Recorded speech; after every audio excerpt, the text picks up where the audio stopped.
Hello বন্ধুরা, বারবার জিজ্ঞেস করবো না কেমন আছো, কমেন্ট করে জানাবে কে কিরকম আছো। কার্তিক পুজোর দিনে চলে আসলাম বাপের বাড়ির থেকে শ্বশুর বাড়ি। কার্তিক পুজোটা হচ্ছে আমার শ্বশুরের ছেলে মানে ওই আর কি শালা। আর এটা কি দেখছো তো বন্ধুরা, এটা হলো অটো। এই অটোর পেটের ভিতরে করে চললাম আমরা কার্তিক কিনতে। আর এইটা হলো রাস্তা, রাস্তা ছাড়া অটো যাবে না, আর অটো ছাড়া রাস্তা চলবে না।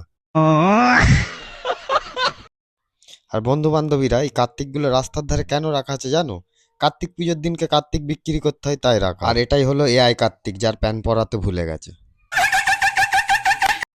আর এই পাগড়ি লাগানো পাঞ্জাবি পরা কার্তিকগুলো দেখে আমার শ্বশুরের বউ মানে আমার শাশুড়ি মায়ের পছন্দ হয়ে কিনে নিল।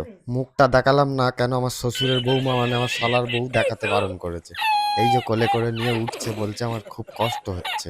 এই যে কার্তিক পুজোর দিন খাবারের জোগাড়টা করছে যিনি, এটা হলো আমার শালার ছেলের দিদিমা, মানে আমার শালার শাশুড়ি মা। বন্ধু আর বান্ধবীরা, কার্তিক দাদার মুখটা কেরাম দেখতে হয়েছে একটু কমেন্ট করে জানিও। পূজায় পুষ্পাঞ্জলি দেওয়ার জন্য রেডি হয়ে গেছে আমার শ্বশুরের ছেলে আর বৌমা, মানে আমার শালার বউ আর শালা। সারাদিন না খেয়ে থাকার পর বন্ধু বান্ধবীরা টাটা, দেখা হবে আবার নেক্সট ভিডিও।